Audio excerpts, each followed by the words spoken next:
Hey everybody, welcome back to Magic Orthodoxy. My name's David and this is a magic review.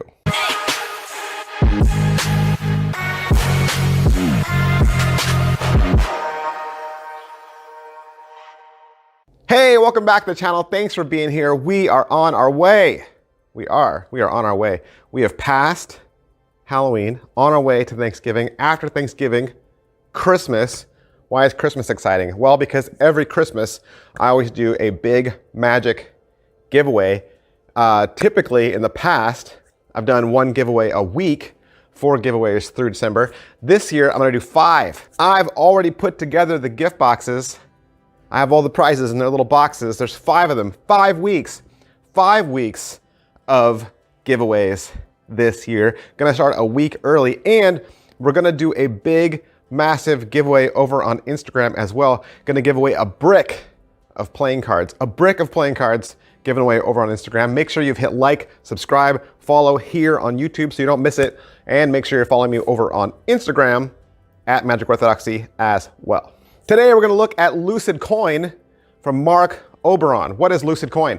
Lucid Coin is the appearance and disappearance of a large, novelty, shiny coin. The magician can make the coin appear, materialize out of thin air, and vanish immediately. The way Marc does this is as his vanish and appearance for Miser's Dream. Now, what is Miser's Dream?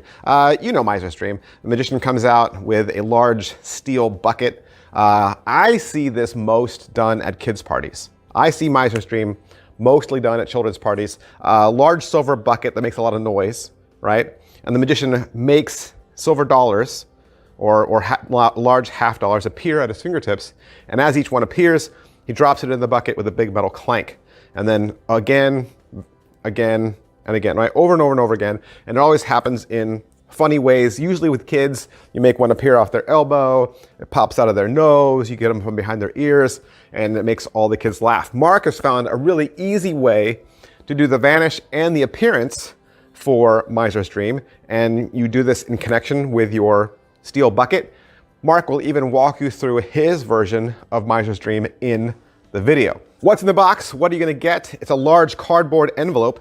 Inside that, you're gonna get the larger than normal novelty coin and the gimmick that makes this work with it. The package is actually much larger than the items. You don't need all that packaging. The packaging is deceitful. It looks like you're getting something large and big, but you're not. You're getting things that would actually fit palmed in your hands, things that would fit easily in your pockets. You're not getting anything large. You're also getting the download code to the video, and the video is roughly 12 minutes long. Is it what I thought?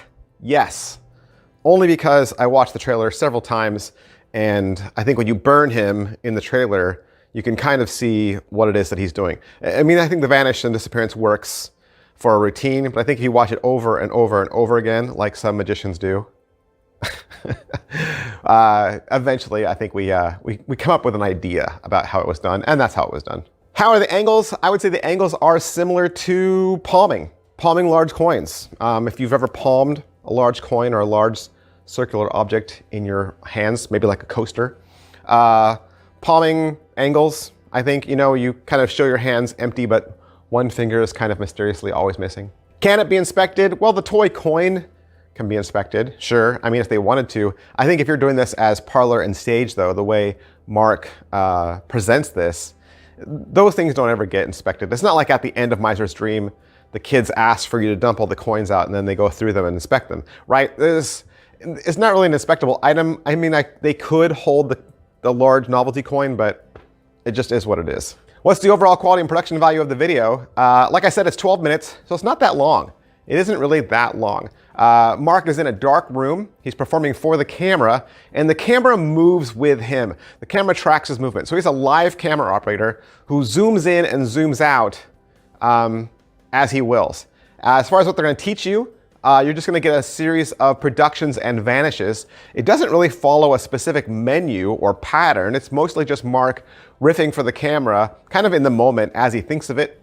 And then halfway through, you'll get the Miser's Dream performance, where Marc does the entire effect. It's about 6 minutes, including the mass production ending that he shows in the trailer, except, you know, when you think about it, the coins that you would use for Miser's Dream, they won't be this same coin that you use as your gimmick. Again, no one's going to ask to see the coins and compare them, but just know that the coins you use for Miser's Dream, of course, will be smaller and they will be made differently.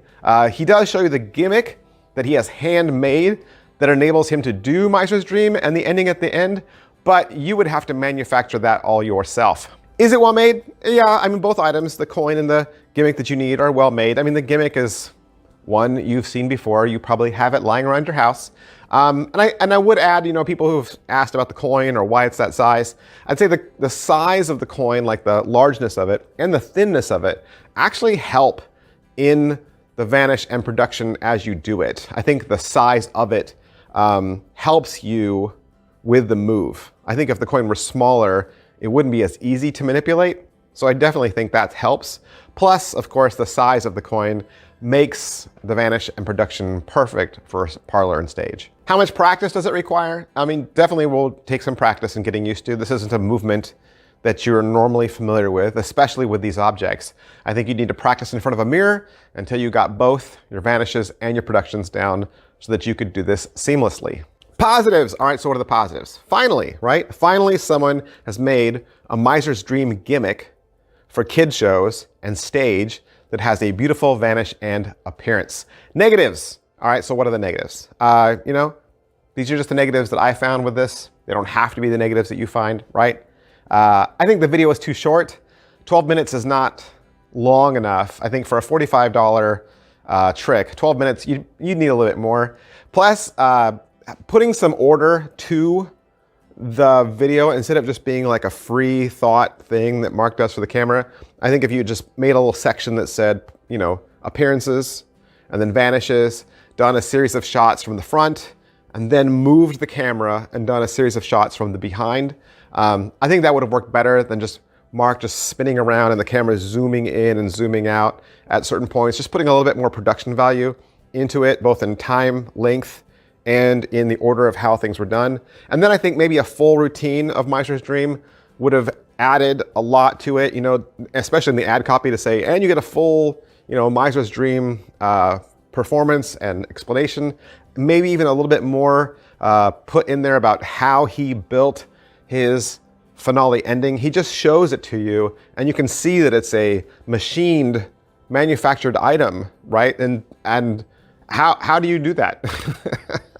How do you make something like that? I mean, I would be curious what went into that. Another thing I would add is this isn't really a close-up trick, okay? I think the angles are too on the nose for close-up. I think that if this were too close, the spectator could definitely see what was going on, especially since when the gimmick and the coin come in contact, they could have a tendency to talk.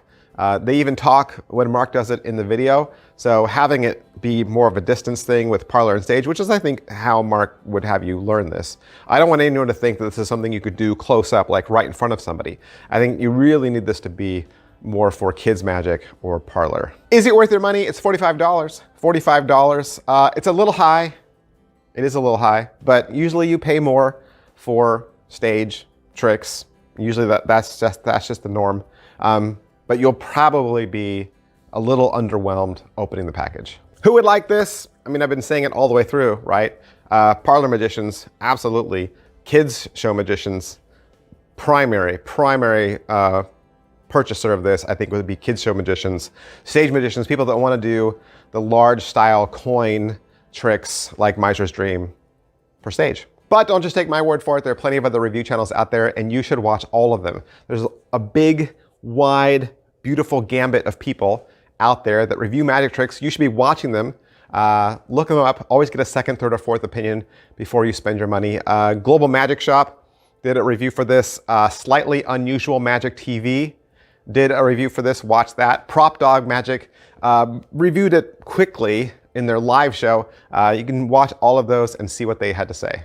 And that's everything I can say about Lucid Coin from Marc Oberon. Of course, I got mine from hocus-pocus.com. Please head on down there and shop around. They've got plenty of helpful people standing by who would love to answer any of your magic related questions about this or any other magic product they sell. They would love to help you fill up your shopping cart and be your #1 resource for magic on the internet. Thanks guys, I'll see you next time. Bye.